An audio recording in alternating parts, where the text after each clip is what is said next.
lapar. Oh, tolonglah. Ya, bang. Ya, Saya buka, bang. Apa ni? Sedapnya. Ini lauk siapa ni? Lauk semalam saya ni. Lauk semalam? Lauk semalam rumah siapa? Saya tak masak ni. Ini rumah siapa? Okey. Dah kena tahu juga siapa yang masak malam tadi tu. Okey, hari ini kita akan bersama dengan kalian semua untuk kongsikanlah resepi kalau macam ada lauk yang semalam tu kan masak tak banyak habis, kan? tak habis. Jadi apa yang kita perlu buat? Ya, jangan buang. Nak buang ke? Buang, sayang. Kadang siang betul sejuk, 2-3 hari tak guna, buang kan. Lebih baik kita jadikan dia sebagai sarapan yang bermakna, berkhasiat. Sebab memang kita makan ni kadang tersimpan lama. Kita panaskan kembali dan juga buat nasi goreng yang sedap. Okay. Cakap pasal nasi goreng, mungkin kita nak juga tahu siapakah sebenarnya yang boleh berkongsi dengan kita resepi nasi goreng lauk semalam. Lauk semalam tapi sedap kan? Ini dia, tak lain tak bukan. Chef Yang Jamil, chef pecah panggung yang meletup. Oh, chef pecah panggung. Assalamualaikum, selamat hari raya semua. Apa khabar? Itu dia. Habis dah dia interframe. Ya, habis semua dah hancur. Okey, Kita cakap pasal lauk semalam ni, chef. Okey, lauk kan? ni memang lauk semalam tapi jangan buang. Penat mak-mak kita masak. Kan lauk semalam. Okey, hari ni menu kita adalah nasi goreng lauk semalam. Lauk semalamnya antaranya kita ada sambal ikan, rendang ayam, ini daging masak salai. Apa ni, kamal sentral belacan dan juga macam-macam ada. Chef, boleh ke tahu semua? Boleh je, tak ada masalah je. Nasi goreng di Malaysia, ini mula-mulanya. Nasi goreng Malaysia. Ya, asalnya. Baik, kita nak memulakan nasi goreng lauk semalam ni. Okey, pertama kita masukkan bawang dulu ya.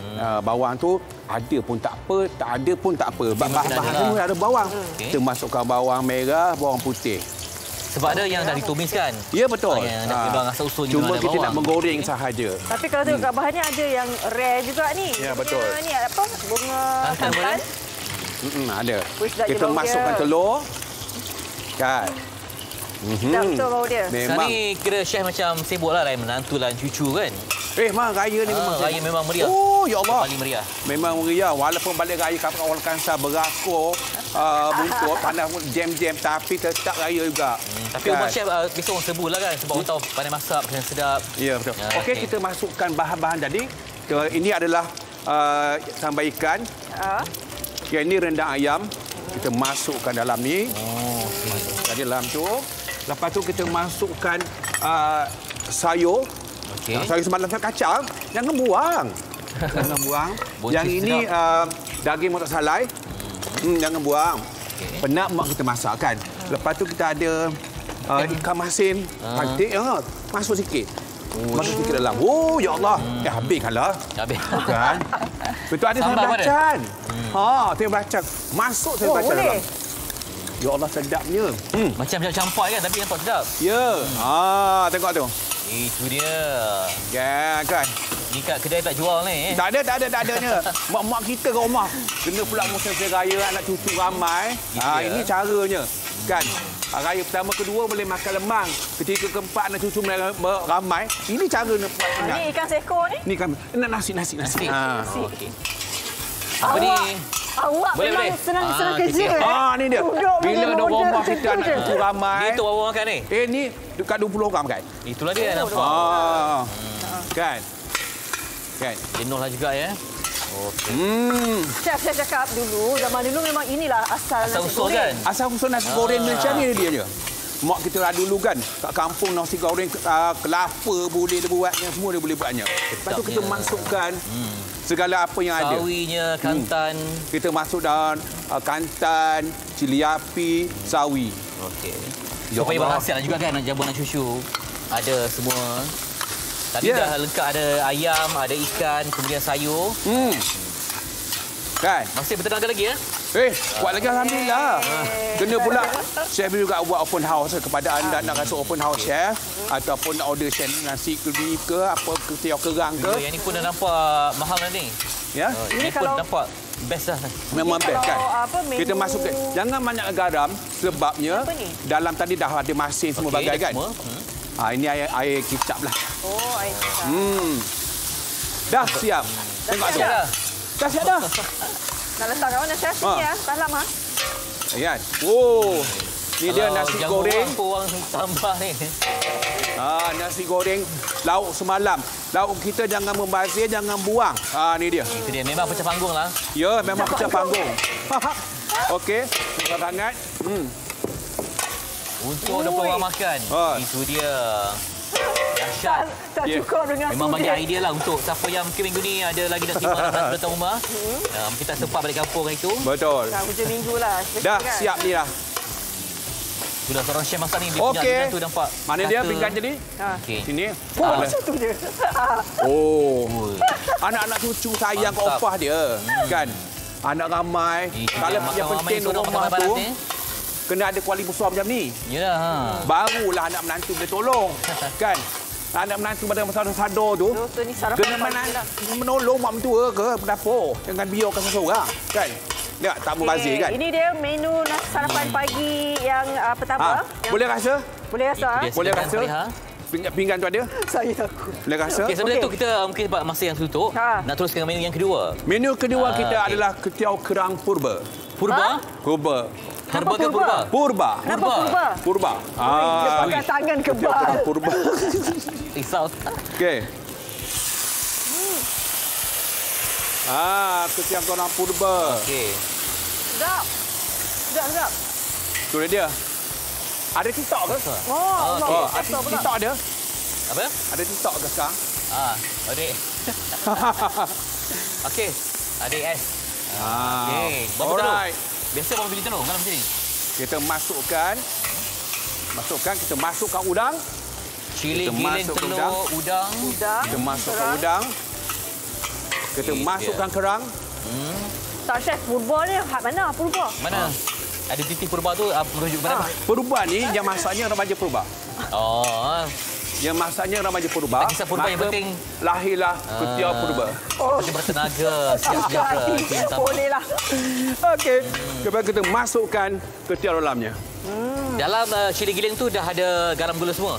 Belum, garam dah ada. Tapi dalam ni dah lengkap dengan bawang putihnya dan bagai. Okey. Lepas tu kita masukkan sayur dulu. Sawi. Chef, saya tengok Chef masak macam campak-campak lah. Tapi nasi goreng ni sedap tu, Chef. Tapi kan yang paling penting kan, Chef nampak bahagia kita masak. Masak dengan cinta, itu yang penting. Betul. Masak dengan kasih sayang dan sebagainya. Baru orang enjoy. Kalau boleh masak orang nak gitu kan. Baru dulu kan. Chef ni pengalaman masak di Afrika Selatan, di Eropah. Oi, saya dekat Afrika ni lama, 3 tahun. Dekat Europe 2 tahun. Tapi akhirnya balik kat Malaysia juga kan. Chef, sini. Kalau Chef masak, kalau seorang lah, Chef pernah masak untuk berapa ramai? Tengok juga kalau ada order banyak saya buatlah. Memang Chef seorang saja. Kalau pernah Chef masak seorang, untuk berapa banyak jumlah? Oh ya, jangan ceritalah tentang masak ni. Beribu dah. Ya. Itu dia. Tengok tu Bahagian memasak tu ada. Dimasak bila orang masak tu dengan cinta. Jadi orang makan pun rasa bahagia. Jatuh cinta tu bos. Ini dia. Kalau hari raya merupakan salah satu dia menu hari raya untuk kita majlis berbuka rumah terbuka. Dia. Ni anak dara sebelah ni memang bertambah ni Chef. Memanglah dia memang macam tu. Tiba-tiba saya rasa cinta. Ya Allah. Dimasak dengan bahagia. Okey. Okey, kita masukkan toge. Okey. Dia punya Maka tabur tu. siaplah. Menu kita hari ni memang request extra toge ni. Luar nampak menjadi ya. Ya Allah hebatnya. Subhanallah. Maka dah siaplah kita punya Siap dah. ketiau kerang purba dia. Pagi untuk orang Dan Melayu. kepada anda nak makan, panggillah chef ketiau purba. Itulah nampak tadi macam adik. Campak-campak kan. Tapi dia punya warna dia punya tu memang Alhamdulillah, syukur Allah bagi kita kesihatan yang baik. Yang pentingnya menu hari ni memang menu yang meletup. Nasi goreng lauk semalam. Bagi test sikit. Boleh. Okay. Oh, nanti. Nak rasa? Boleh. Okey. Oh, ambil daripada situ kot. Mampu Anda apa betul ni? tempat marah. Terbaik. Alright, alhamdulillah. Itu dia. Okey. Ketiau kerang purba. Yang ni kalau jual di bazar Ramadan barulah laku kan. Memang hari itu saya memang berniaga. Tapi untuk fokus kepada bulan raya ni, memang saya buat open house. Dan juga kepada anda nak rasa ketiau chef, boleh hubungi chef anytime saja. Siap. Sudah kita punya nasi goreng lauk semalam yang memukau. Dan juga Chef Yang Jamil. dia. Oh. Panas-panas berasap sedap. Mantap. Berasap. Tingginya. Ya Allah. Ketiau kerang purba. Remaja purba yang masak. Terima kasih banyak-banyak Chef Yang Jamil. Ni dia. Dan anda nak rasa Dah siap. Itu dia. Dah siap. Kita rasa Malaysia untuk dunia ni, insyaAllah ni kalau masak kat London ke apa semua orang akan suka. Kan pastinya. Memang sedap. Inilah makanan warisan kita. Kita nak berehat seketika. Sekembali nanti kita akan kongsikan juga berkenaan dengan bagaimana pengorbanan seorang anak yang baru berusia 9 tahun tapi dikumpul duit sikit-sikit nak bahagiakan ibunya. Itu dia. Beli emas dan juga yang paling penting membeli cinta dan kebahagiaan. Selepas ini di MHI Malaysia hari ini.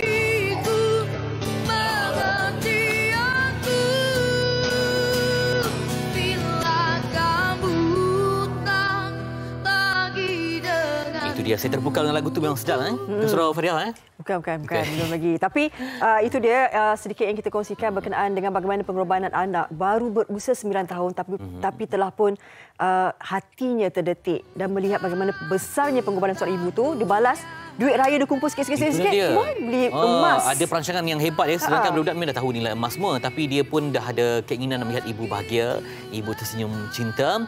Dan nak bersama dengan Puan Nur Iliana Muhammad, ibundanya, dan juga Muhammad Adam Shah Syarul Isning, anak anda yang amat kita hargai pada hari ini. Assalamualaikum. Assalamualaikum. Selamat pagi. Waalaikumsalam. Selamat pagi. Wih, sedondol lah dia. Adam. Pagi raya. Okey, Adam, siap ya Adam ya? Adam? Apa? Okey, ada gambar Pakcik. Okey, baik. Adam sihat?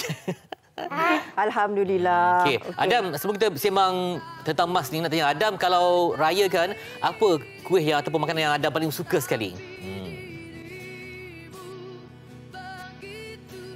Adam malu pula. Tak tahu. Tak tahu. Kita apa nanti cerita ya. Okey, baik. Macam mana? Okey. Puan. Okey, kita melihat ni bagaimana sebab kadang-kadang kita tahu anak kita ni kalau usia 9 tahun, 10 tahun tu masih lagi kita anggap masih kecil kan. Tapi apa yang dilakukan oleh Adam ini sangat-sangat besar impaknya kepada masyarakat, kepada kami semua sebenarnya, kepada ibu bapa, bagaimana nak membalas jasa tu dah tahu dah emas. Jadi bagaimana sebenarnya Adam tu ada satu inisiatif usaha tu ke arah tu? Memang dia dah lama cakap ke dengan Puan? Memang dia nak bagi emas, nak belikan emas? Sebenarnya ini kali kedua pemberian dia untuk saya. Masa mula-mula tu bila? Tahun lepas. Okey. Sebenarnya daripada tahun lepas lagi dia cakap Mama ada nak beli cincin, tapi saya fikir kita dah banyak cincin, buat apa nak minta dekat dia kan. So saya cakap tak apalah, Mama dah ada cincin. So kebetulan waktu tu saya nak tolak saya punya hantar tangan, saya ambil hantar tangan Pandora lah. So dia nak sale juga, berkeras nak beli. Jadi kita belikan cam Pandora 3 biji. Saya bajet untuk dia 1,500 juga tahun lepas. So balik tu saya ada buat video juga, video dekat TikTok, tapi waktu tu tak viral lagi. So dia ada cakap dalam video tu Adam nak beli juga cincin kat Mama. Kita kata mana kerja dah. Dia kata tak apa, tahun depan ada kan, boleh kerja tahun depan. So macam okey tak apa, kita pun macam abaikanlah cakap-cakap dia budak kan. So bila nak start puasa tahun ni, sebab saya berniaga di downtown JPJ dekat Ipoh. Kami berulang daripada Taiping ke Ipoh setiap hari lah. Bila petang sebab pagi dia sekolah. So dia sedap juga cakap Mama ada nak beli cincin. Mama dah ada cincin besar, Mama tak nak. Ada nak beli yang besar juga untuk Mama. So bila dah tiba raya apa semua, dia minta duit gaji dia lah, duit raya, duit puasa. Dia kumpul-kumpul, dia minta kita kira. Jadi dia kata Mama jom pergi dekat kedai emas Rosita. Saya pun daripada Taiping turun ke Ipoh pergi kedai emas. And then dia cakap dia nak gelang besar. Gelang besar tak cukup duit bang. Sebab 1,500 mana ada gelang besar bang. Kalau gelang dapat kecil, abang belilah cincin. Abang kata abang nak cincin. So dia pun cakap lah dekat staff tu nak cincin. So staff tu tanyalah saya saiz macam mana apa semua. Kita pun bagi tahulah bajet dia banyak ni kan. Maklumlah kita cari besar. So ada 2 bentuk je lah yang tinggal dekat situ untuk saya. So kita try dua-dua, bagi tanya dia. Pilihan kat tangan dia lah. Abang nak mama pakai yang mana. So dia kata ini abang bayar. Nanti mama jangan simpan mama pakai. Sebab rantai tangan yang dia bagi dekat saya tu, saya memang tak pakai. Saya simpan untuk dia. Itu dia. Jadi kali ni memang dia warning lah. Mama kena pakai. So kita pun pakailah. Okey, jadi kalau kita nak tengok sikit boleh? Sebab dah alang-alang kita bersama bersiaran. Okey. Itu dia. Adam, kenapa suka tengok mama dengan barang kemas? Ada rantai, ada subang, mungkin ada cincin, ada gelang. Kenapa Adam suka tengok mak pakai macam tu? Kenapa? Cantik. Ha? Nampak cantik. Nampak cantik. Cantik. Ya Okey. Allah. Jadi, mama bagi hint ke Adam yang nak beli sendiri? Mama kata, Adam, mama nak gelang lah. Tapi Adam terdengar mak cerita ke ataupun memang Adam sendiri nak? Sendiri nak bagi hadiah? Apa dia? Adam sendiri yang nak. Adam sendiri yang nak. Okey. Baik. Puan, macam mana sebab seorang anak boleh terfikir emas? Memang dia kadang-kadang kita melihat kan, dia melihat dia kecil ke ataupun macam mana? Saya memang selalu bawa dia pergi kedai emas. Sebab saya meniaga daripada dia kecil. Kita setiap kali meniaga bulan puasa, ada untung lebih sikit. Daripada saya simpan, sebab saya cakap terus terang, saya bukan jenis yang hati menyimpan duit. Jadi bila kita menyimpan emas ni lekat dekat badan, saya takkan jual, saya takkan gadai. Itu saya punya cara lah. Lambang cinta abadi tu. Itu yang bawa dia tu, dia kata, Mama, abang nak kerja, tapak sebelah tu kosong, nak tolong-tolong mama kat meja, kat kursi. Yang kita pun bagilah dia komisen, pergi COD apa semua, packing. Sebab alhamdulillah dia nak bancuh inai, dia nak angkat-angkat barang. So kita bagilah sikit-sikit komisen dekat dia. Dia kumpul. Ada juga dia tambah-tambah dengan duit belanja sekolah. Sebab saya bagi belanja sekolah pun, kita bagi duit belanja, balik dia simpan tabung. Dia tak belanja sangat. Adam lepas ni nak bagi apa kat ibu? Apa cita-cita Adam? Nak bagi apa lagi kebahagiaan untuk ibu? Apa lagi? Nak bagi rumah. Nak bagi rumah. Oh, subhanallah. Macam Adam sendiri tak beli apa-apa ke? Mainan ke? Adam minat apa? Biasa budak-budak dia minat kereta, minat dinosaur lah apa semua kan? Tak beli sendiri untuk Adam. Kenapa beli untuk mak? Untuk diri sendiri tak ada ke? Untuk Adam sendiri. Ada. Adam beli apa? Kita kontrol. Dia kontrol. Okey. Okey, nanti Adam dah besar nanti akan jaga ibu kan? Kan? Betul tak? Mungkin Adam ada ucapan tak untuk ibu? Ada. Okey. Cuba cakap, tengok pandang muka ibu, cakap. Apa Adam nak cakap kat ibu? Mama, I love you so much ke? Nak cakap apa-apa?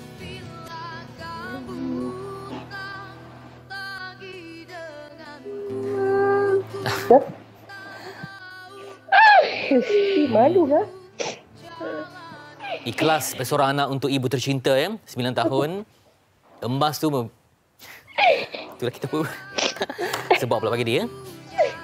Dah. Okey. Okey. Moga yang terbaik untuk Adam dan Mama. Adam dia seorang anak yang baik. Nakal sikit-sikit tu ada lah. Tapi saya cakap tu memang saya tak pernah minta, sebab saya walaupun saya tak mampu, saya akan usaha. Mungkin dia tengok daripada pengorbanan saya jaga dia, sebab setiap malam sepanjang bulan puasa, terus terang saya cakap, kami sepanjang malam tidur di R&R. Niaga balik pukul 2 pagi nak berulang Ipoh, tapi kadang saya penat, saya tidur dekat R&R dengan dia. Dia banyak tidur dalam kereta. Kadang-kadang dia tak cukup tidur, dia mengaku dia pergi sekolah, dia tertidur di sekolah. Dia banyak tolong saya, bantu saya jaga adik. Walaupun ada sedikit sebanyak dia main apa semua. Gaduh tu bukan biasalah. Sebab saya nak didik dia, saya nak ajar dia jadi seorang lelaki yang bertanggungjawab. InsyaAllah. Saya tak minta pun emas ni. Tapi itulah dia. Anak ni dia hati bersih, naluri dia memang melihat ibu dia yang berjuang di depan mata. Moga membesar menjadi anak yang soleh, membanggakan keluarga insyaAllah. Amin. Okey, terima kasih untuk Puan Nurliana Muhammad dan Muhammad Adam. Nanti insyaAllah Adam berjumpa lagi ya. 10 tahun akan datang insyaAllah Adam menjadi insan yang berguna, yang berjaya, yang sukses dan kembali maju untuk negara bangsa suatu hari nanti. Okey, itu dia kisah sebalik cinta. Sama. Tidak, Muhammad Adam Syahrul Izni dan juga Nurliana. Saya pandangan seorang anak kepada ibu tu. Dia tahu bagaimana kepayahan dan juga kesabaran pengorbanan seorang ibu itu cukup besar baginya. Hari Jumaat kita banyak membawa kisah tentang ibrah, kasih sayang dan juga pengorbanan, juga ketabahan. Nak sebut tabah ni memang senang tapi nak Melaluinya. Okey, tapi untuk kita tahu apa tentang redha terjadi ini sebuah lagi rangkuman untuk anda. Mungkin cetuskan air mata yang berikutnya. Siapa tahu, saksikan. 12 tahun sudah berlalu, namun pengalaman pahit yang menimpa 3 beranak ini tidak mungkin dapat dilupakan. Pada 8 Ogos 2010, sekitar jam 1.30 pagi, Dayatul Fazlinda Mat Haizan bersama ibunya, Cikgu Zaimah Cikgu Awang serta adiknya Muhammad Irfan Firdaus Mat Haizan mengalami kecederaan selepas disimbah asid oleh bapa mereka. Sewaktu kejadian, bapanya bertindak sedemikian akibat berlaku pertengkaran bersama ibunya. Fazlinda yang ketika itu baru berusia 8 tahun mengalami kecederaan paling teruk di muka berbanding ibu dan adiknya. Biarpun kesan trauma serta parut di wajah masih kekal sehingga kini, namun dia tetap tabah dan menerima takdir dengan hati yang terbuka. Demi meneruskan kehidupan, Fazlinda turut tidak menyimpan dendam serta memaafkan bapanya di atas segala kejadian yang berlaku.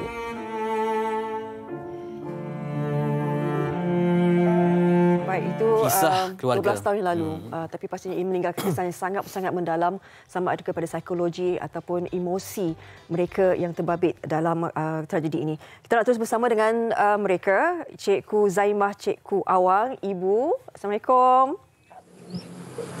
Salam. Dan bersama dengan Nurul Dayatul Fazlinda Mat Haizan dan Muhammad Irfan Firdaus Mat Haizan, juga mereka ni adik-beradik, anak kepada Puan Cikgu Zaimah. Baik, terima kasih bersama kami di MH pagi ini. Itulah dia, saya melihat ketika tular di laman sosial, di akhbar semua, macam mana bagi Nurul sendiri dan juga Irfan berani untuk dedahkan diri. Seorang orang memang malu, dia trauma, tapi anda ke hadapan dan juga tidak lagi macam memikul beban rasa malu ke semua. Macam mana boleh berani itu? Silakan, mungkin Nurul nak memula dulu.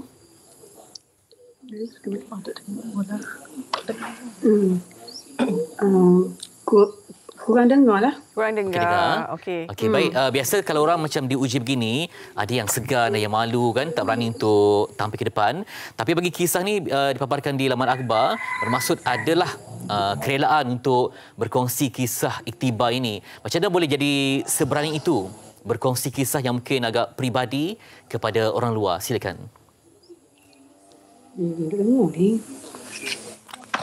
Puan dengar tak? Puan dengar? Kurang jelas. Kurang jelas. Okey, tak apa.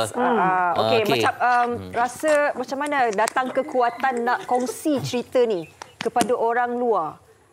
Kan kadang-kadang kita rasa malu kan? Tapi ini berani untuk cerita kisah yang mungkin agak peribadi. Ya. Tetapi kita kongsilah untuk kebaikan dan rujukan orang lain. Macam mana, Puan? Memang tak dengar lah ni. Oh, tak dengar. Okey, tak apa. tak apa. Mungkin nanti kita Okey, Nurul dapat dengar ke, Nurul? Hello. Okey. Apa dah semula? Okey, Nurul Dayatul, biasanya kan orang segan, tapi macam anda berdua adik-beradik ni berani bercerita kepada orang lain. Mungkin kerana apa yang mendorong kepada Nurul untuk berani dan juga setabah hari ini, Nurul? Ni, mula ni cakap ni. Apa-apa? Okey, tak apa. Mungkin nanti penerbit kita boleh hubungi kembali Mungkin melalui talian telefon. Okey, sebenarnya mereka ni kepada yang tertinggal, mereka ni dua beradik yang disimbah asid oleh bapa kandung sendiri. Tetapi selepas masa berlalu, tadi kita tengok yang masa kecil tu kesan yang ialah kena asid kan. Tapi bila mereka dewasa, ada kekuatan yang luar biasa untuk memaafkan. Apatah lagi bapa tercinta. Betul. Jadi kita pun amat kagumlah setengah orang macam mungkin tiba dendam, tapi tidak bagi mereka. Dan dikabarkan sekarang ni mereka pun hubungannya akrab juga yang terjalin. Pastinya untuk menerima dan meredakan apa yang berlaku kan, itu yang sebenarnya menjadi kekuatan bagi Nurul untuk memaafkan, apatah lagi membabitkan bapa sendiri.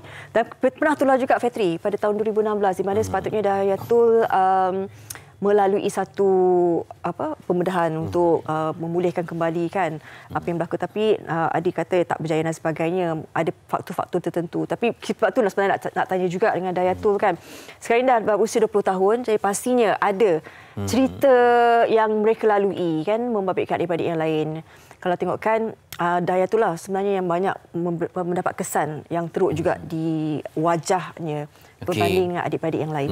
Kalau kita dapatkan kembali tiga beranak ini untuk berkongsi pengalaman dan apakah menjadi sumber kekuatan mereka. Sebab kalau ikutkan, Nurul, dapat dengar Nurul? Hello, Assalamualaikum. Hello. Cikgu Zaimah ya? Ya, saya. Okey, soalan kita teruskan soalan Okey, baik. Macam mana boleh tabah dan juga tak simpan dendam? Kita lihat ceritaan yang dipaparkan di berbagai media sosial. Anda memaafkan dan hidup kembali supaya hidup tenang kan? Macam mana boleh dapat kekuatan sebegitu luar biasa? Untuk bagi semangat anak-anak tu, saya buang sifat dendam saya tu. Supaya ini lebih semangat lah. So, saya buang jauh sifat dendam saya tu. Nurul? Ya. Okey. Bagaimana dengan diri Nurul sendiri? Kalau tadi Ibu cakap dah buang sifat dendam, tapi impak yang mendalam, yang besar, yang kita lihat secara fizikalnya kepada Nurul. Jadi Nurul sendiri bagaimana? Bagaimana melepaskan perasaan tu hingga boleh memaafkan?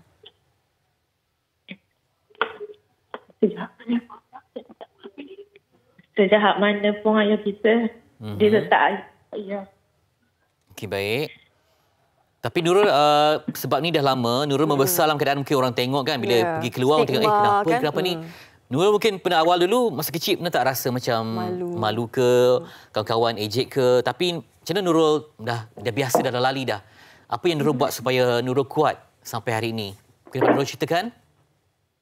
Dulu, masa awal-awal dulu memang malu, nak keluar rumah pun malu. Tapi sekarang hilang dah sifat malu tu sebab terbiasa dah kan. Okey, Muhammad Irfan Firdaus ada? Hello.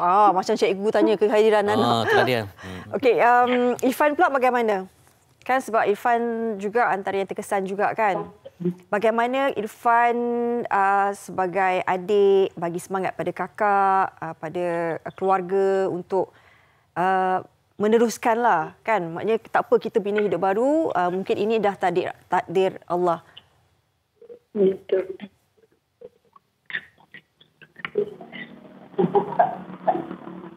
Irfan tetap bagi kakak semangat.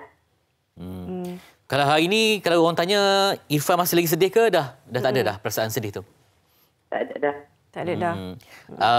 Ataupun macam mana kalau pergi ke tempat baru ke, orang akan bertanya, Irfan sedia menjawab ataupun Irfan macam okeylah, cerita apa yang mampu je lah. Macam ni Irfan? Ingat je lah. Irfan, kalau ikutkan cita-citanya apa sekarang ni? Irfan? Okey. Nurul sekarang ni, apa mungkin Nurul boleh kongsikan pada kami juga, apa yang Nurul lakukan sekarang ni? Dah umur 20 tahun kan? Ya. Okey. Apa yang Nurul akan lakukan walaupun itu mungkin kisah lalu, tapi semangat baru yang Nurul ada sekarang ni? Saya tetap kuatkan semangat untuk bina hidup ni lah. Nurul sekarang belajar ke dah kerja? Tolong mak niaga. Niaga. Okey. Lepas kisah tular, ada tak macam orang datang mungkin nak tolong, bantu tolong ke, mungkin nanti ada harapan untuk buat perbedahan ke, macam mana Nurul? Kakak ni tak ada lagi. Dulu memang ada tapi senyap macam tu je. Oh, ya ke? Apa kita doakan, moga-moga Jumaat yang berkat ni ada pihak yang sudi membantu. Yang paling penting, Nurul dan juga Irfan jadi anak yang kembali bahagikan ibu, insya-Allah ya. InsyaAllah, amin. Okay, baik. Okay. Terima kasih ucapkan boleh kepada Cikgu Zaimah, Cikgu Awang, merupakan ibu kepada Nurul Dahiyatul Fazlinda Mat Haizan dan juga Muhammad Irfan Firdaus. Itu pastinya bukan senang untuk melalui ujian sebegitu kan.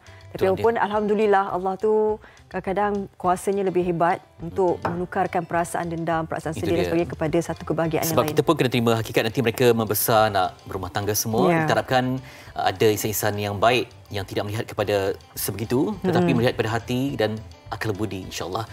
Okey, itu kisah kita hari ini bermula dengan anak yang cintakan ibu dan ini kemaafan dendam yang terindah memang sesuai diberikan kata-kata sebegitu. Dan kita harapkan ini menjadi inspirasi dan ibrah untuk lain yang menonton pada pagi ini. Baik, kita nak berehat seketika. Tapi sebelum tu mungkin ada Tuan Haji Fitri. Ya, sebab kita walaupun dah berakhir Ramadan tapi ini proses yang berterusan untuk kita audit solat. Sebab tahsin ini penting untuk perbaiki apa yang kurang. Kali ini kita nak rujuk pula kepada bacaan tahiyat akhir dan rukun selawat ke atas Nabi bersama dengan ustaz yang diundang dalam rangkuman ini. Kita saksikan.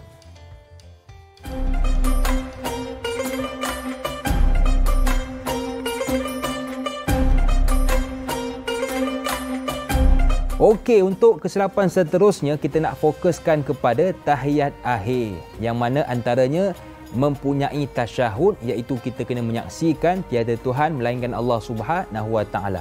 Yang pertama ialah kena keluarkan suara sebab merupakan rukun kauli, paling kurang telinga kita dengar. Yang kedua, sebutan kena betul. Kalau sin sin, shin shin sebab bacaan dalam solat merupakan bacaan yang bahasa Arab. Bahasa Arab kalau tersalah sebut huruf ataupun baris atas sebut baris bawah, dia akan bertukar makna. Makna kata dia akan membatalkan solat kita.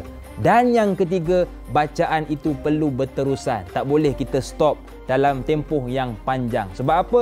Kurang sempurna. Rukun seterusnya ialah kita kena berselawat kepada Nabi. Cuma timbul persoalan ialah, boleh ke kita tambah Sayyidina? Contoh, Allahumma salli ala Sayyidina Muhammad. Boleh ke? Tak salah ke? Boleh. Kalau kita nak tambah Sayyidina pun boleh, tak nak tambah pun boleh. Dua-dua tak ada masalah. Sebab Nabi pun sebut dalam hadis riwayat Muslim, Ana sayyidu waladi Adam yaumal qiyamah. Aku adalah penghulu sekalian anak Adam pada hari kiamat. Jadi tak ada masalah nak tambah ataupun tak nak tambah. Yang penting sila baca dengan kuat. Faham? Jom kita amalkan.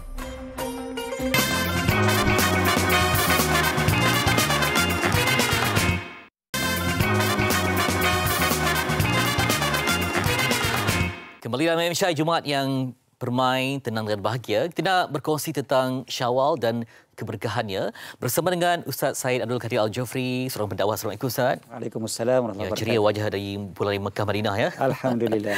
Baik Ustaz, kita sangat teruja dengan perkataan Allakum tatakun ni yang merujuk bahawa dalam perintah syariat itu ada matlamatnya supaya kamu menjadi bertakwa. Semua orang melihat raya ni dia bolehlah orang kata istilahnya syaitan terlepaslah apa semua kan. Tapi rupanya kita ni sebagai mukmin ada dia punya istiqamah tu. Dalam Ramadan tarbiyah, kenalah ada kesan tarbiyah tu. Dan bukan pada kita nak beriang-ria saja. Macam mana Syawal ini menjadi satu bulan penting untuk pembuktian takwa itu hasil tarbiyah Ramadan. Bismillah, alhamdulillah.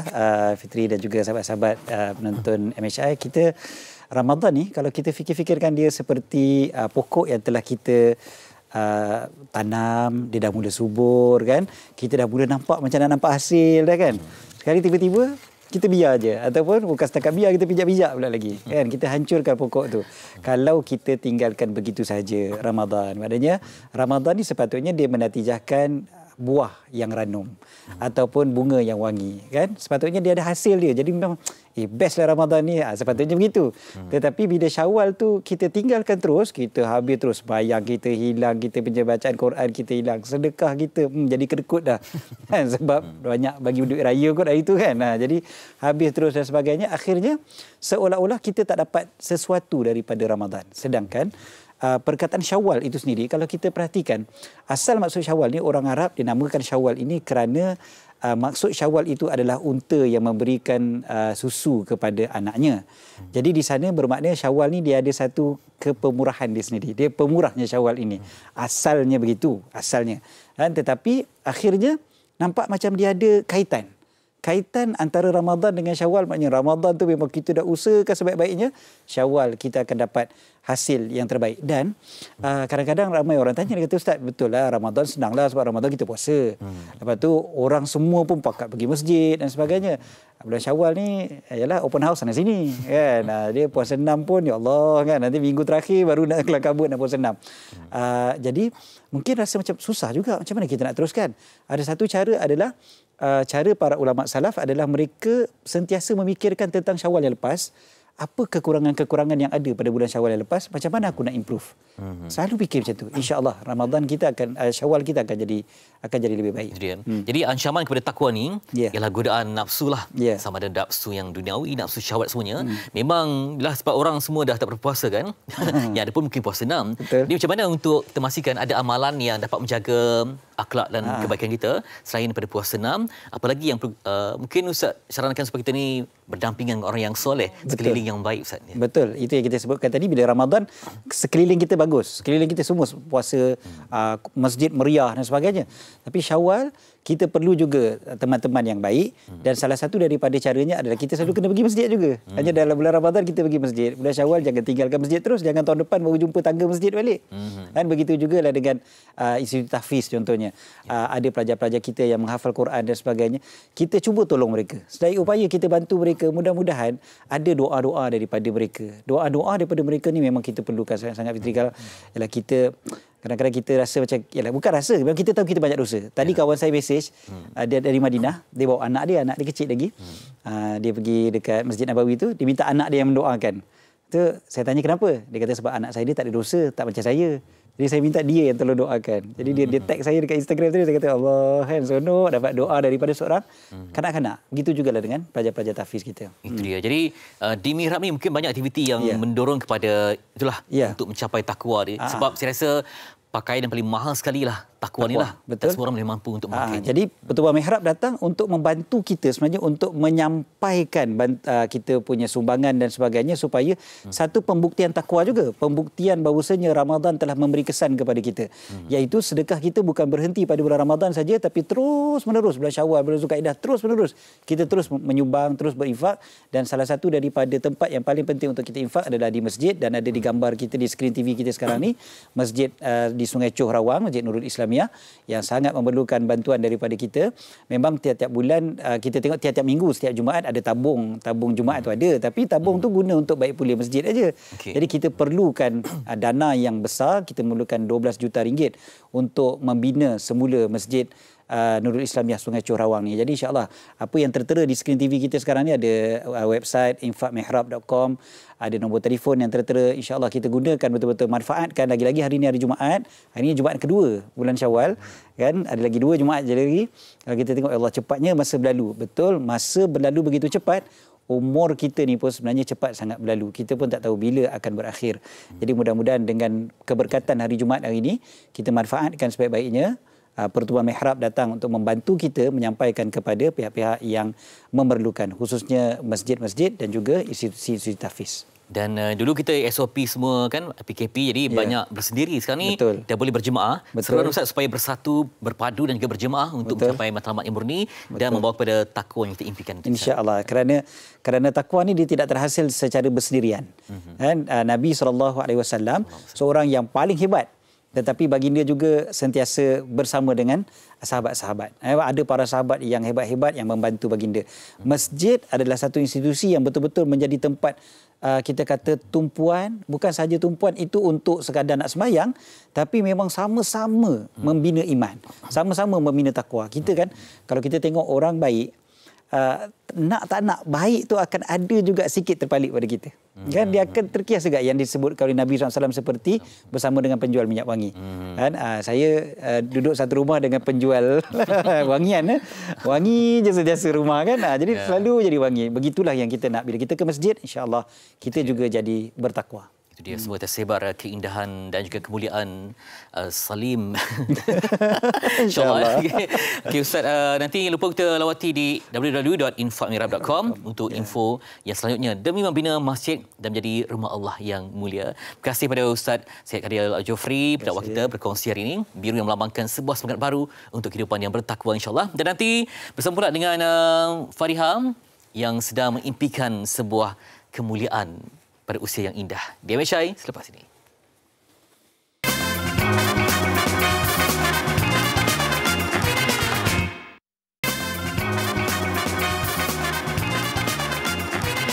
Baik, kembali semula dalam Malaysia hari ini. Sepadan dengan hari Jumaat yang penuh berkah ini, kita teruskan pengisian yang cukup bermakna buat semua penonton Malaysia hari ini berkenaan dengan sumbangan kain kafan kepada yang memerlukan. Kita dah banyak kali dah berkongsi, tapi mungkin hari ini memberikan satu lagi gambaran segar buat kalian. Kita nak bersama dengan Ustaz Hanafiah Malik, pendakwah selebriti dan juga jurucakap. Assalamualaikum Ustaz.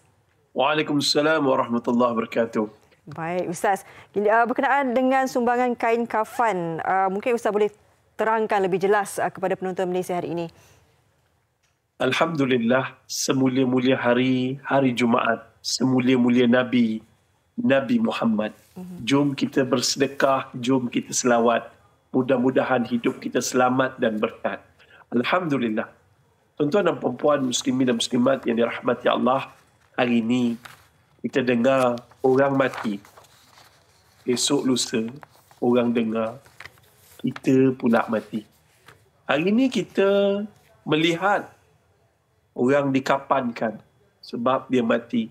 Esok lusa kita yang akan duduk dalam kain kapan tu sebab kita mati. Hari ini mungkin kita menguruskan jenazah orang mati, esok lusa. Satu hari nanti orang akan uruskan kematian kita. Jadi kempen infak kain kafan ini yang ditubuhkan oleh Pertubuhan Sukarelawan Adiniyah yang ditubuhkan pada tahun 1985 lagi, telah banyak membantu orang yang fakir miskin di seluruh Malaysia. Dan kemudiannya kita mengadakan kempen infak kain kafan ini tidak lain dan tidak bukan untuk membantu mereka yang miskin, ahli keluarga mereka pula meninggal dunia. Ramai kes macam ni. Sepanjang COVID-19, sepanjang sebelum ni tuan-tuan, ramai. Kita ingat kat luar sana ramai orang senang macam kita. Tapi ramai orang susah. Dalam hidup dia susah. Kais pagi makan pagi, kais petang makan petang. Tetapi tiba-tiba ada salah seorang daripada ahli keluarga mereka meninggal dunia. Mereka tak dapat menguruskan dengan sempurna kerana kekurangan kewangan untuk menguruskan jenazah. Sebagaimana kita tahu, menguruskan jenazah pada hari ini, kos dia agak tinggi. Yeah. Saya pernah lalui ketika saya jaga anak saya yang sedang sakit selama sebulan di hospital, yang lalui pembedahan usus. Tiba-tiba dijangkiti kuman. Bos kat tempat kerja saya pecat saya daripada kerja. Saya dah hilang pendapatan. Dalam masa yang sama, anak sakit dan akhirnya anak tu meninggal dunia. Dan saya tak tahu macam mana nak bercerita. Cuma Alhamdulillah mungkin nak menguruskan jenazah anak yang tercinta ni, dah lah kematian. Lepas tu nak menguruskan jenazah, kos dia tinggi. Muncullah saya ni orang kenal dan akhirnya pihak masjid bagi menguruskannya secara percuma. Bayangkan berapa ramai di luar sana yang macam saya ketika itu. Sudah jatuh ditimpa tangga dalam dengan masalah COVID-nya, masalah kena buang kerjanya, miskinnya, hutang keliling pinggang. Tiba-tiba jenazah orang yang tersayang meninggal dunia, kita tak dapat uruskan. Jadi dengan kempen infak kain kafan ni, saya menyuruhlah agar orang ramai yang dengar ni nampak nombor telefon, ada nombor telefon tertera, screenshot, angkat gambar, nombor akaun, boleh minta derma. Boleh dermakan duit ke sana, boleh minta resit daripada derma anda semua. Mudah-mudahan semua ini menjadi amal kebaikan kita untuk menjadi memudahkan perjalanan kita di alam akhirat nanti. Kullun nafsin za'iqatul maut, setiap yang hidup pasti akan mati. Hidup pasti mati. Tapi baby kalau dalam perut, belum tentu dia dapat dilahirkan. Belum tentu dia hidup di alam dunia ni. Kita dah buat persiapan, beli pampers, beli baju, beli macam-macam untuk baby. Padahal benda tu belum pasti.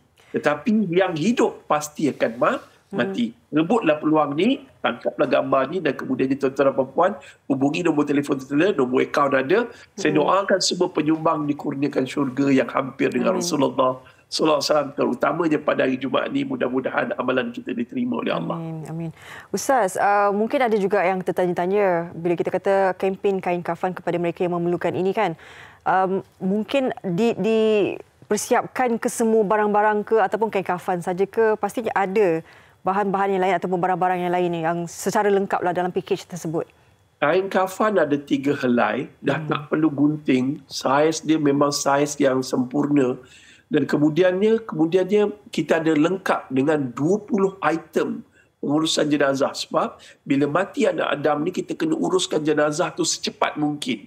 So, jadi kami komplit, satu kotak tu komplit 20 item yang untuk menguruskan jenazah dengan glove-nya, dengan sabunnya, dengan celaknya, dengan kapur barusnya, dengan macam-macam. Semua komplit A sampai Z supaya jenazah itu dapat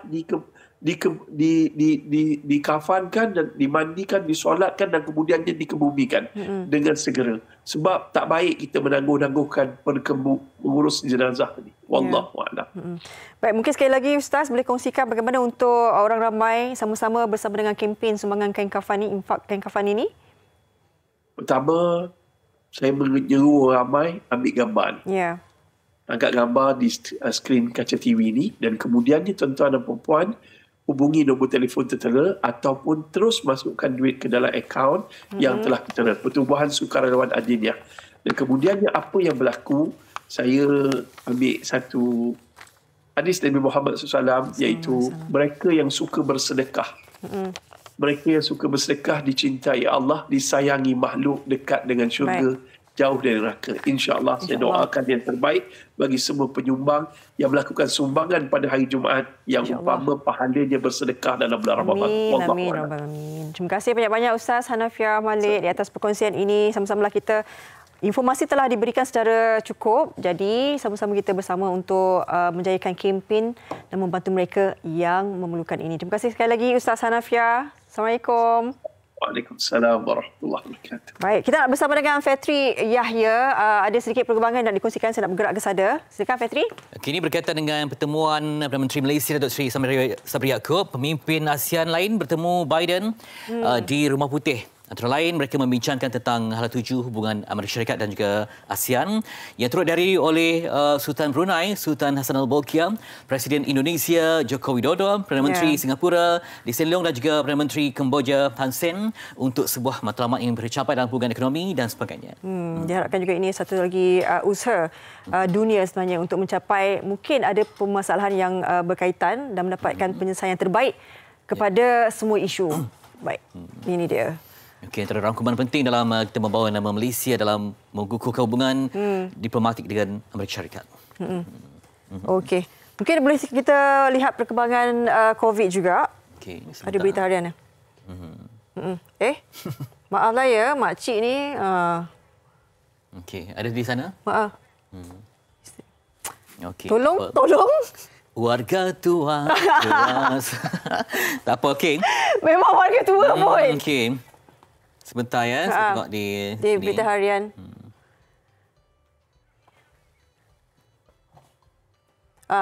Mungkin boleh update sedikit penerbit statistiknya, nombor yang kalian perolehi setakat ini. Okey, penting juga untuk kita tahu ini kerana dijangkakan memang ada peningkatan kerana ramai pulang beraya, berlaku kesesakan di berbagai tempat dan kini pun masih lagi dalam rumah terbuka dan kita bergantung kepada Kendiri untuk melaksanakannya. Okey, jadi berapa jumlah? 3,410 yang telah dicatatkan. Memang peningkatanlah ya. Dan diharapkan kita masih lagi kalau boleh berkurangan dan sebagainya kan. Tapi mungkin kita kena tahu juga sebab sekarang ini kan tak ada check-in di tempat mana-mana. Semakin lama semakin juga ada yang tak istiharkan betul. Jadi mereka Jadi memang bergantung kepada dirinya untuk ikhtiarkan. Dan itu juga harapan kita sebab kita ni juga mungkin ada sekeliling kita warga emas yang mungkin agak rentan, anak-anak kecil. Jadi sentiasa waspada tentang tahap kesihatan anda. Simptom tu pun kena ambil tahu juga kan. Kalau misalnya tak sihat tu seperti biasa kuarantin, walaupun sekarang ni kan dah kurang banyak SOP dikurangkan dan sebagainya. Tapi kalau simptom tu ada, terus bertindak, lakukanlah tanggungjawab kita untuk kuarantin dan juga swab test tu. Itu dia. Air mata temani Harjani sehari-hari ini. Semoga menjadi air mata cinta sore nanti ya. Okey. Adam, jaga diri baik-baik ya. Betul. Okay. Itu menjadi iktibar kepada kita semua lah sebagai ibu dan juga sebagai anak juga kan. Kita jumpa lagi Malaysia hari ini minggu hadapan. Ya. Paparan yang menarik dan informatif MHI. Assalamualaikum.